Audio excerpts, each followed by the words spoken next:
गोंदिया जिल्ह्यात काल आलेल्या अवकाळी पावसाने गारपीट आणि वादळामुळे भात पिकाचं मोठं नुकसान झालं आहे। जिल्ह्यातील आमगाव, जामखारी, बिरसी, नांगटोला आणि आसपासच्या परिसरातील शेतकऱ्यांच्या उन्हाळी भात पिकांचं मोठं नुकसान झालं आहे।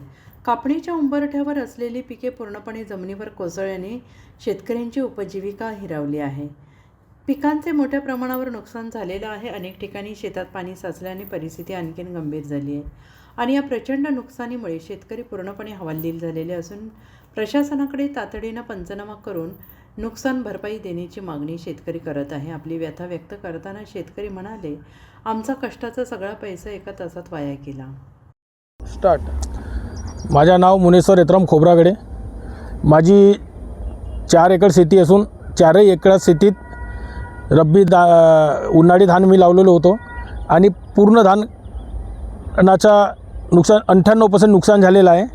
जवळजवळ माझ्या मते 3 लाखाच्या तरी माझं नुकसान झालेलं आहे व मला शासनाला ही विनंती आहे की लवकरात लवकर पंचनामा करून पंचनामा करून शासनातर्फे मला काहीतरी भरपाई देण्यात यावी। बोला।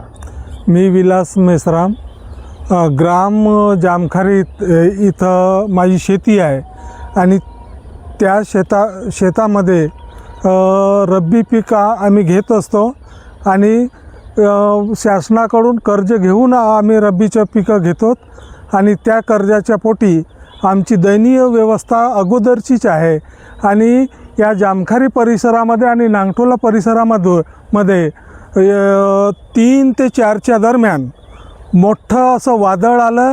वादळाच्या बरोबर ते गार पडल्या आणि आमच्या शेताचं सर्व नासाडी झालेली आहे। शासनाकडे आमची मागणी आहे की लवकरात लवकर पंचनामे करून प्रत्यक्ष पाहून आमच्या शेताचं जो काही मुआवजा आहे सरकारनं द्यावं आणि आम्हाला ह्या शेतकऱ्यांना, गरीब शेतकऱ्यांना आम्हाला त्याच्या मुआवजाचा फायदा मिळायला पाहिजे, लवकरात लवकर द्यावं। आणि आमची ही समस्या आहे की धानाचं म्हणजे 1% पण धान होणार नाही असं आम्हाला वाटते। जे कमी पिकाचं आहे खाली तो तेवढं पुरतं धान आहे, नाही तर सगळा जो आम्हाला मिळायला पाहिजे होता तो सगळा गारमध्ये ते घेऊन गेला आणि एवढी थर जमलेलं आहे गाराचं आणि त्या धानाचं सुद्धा।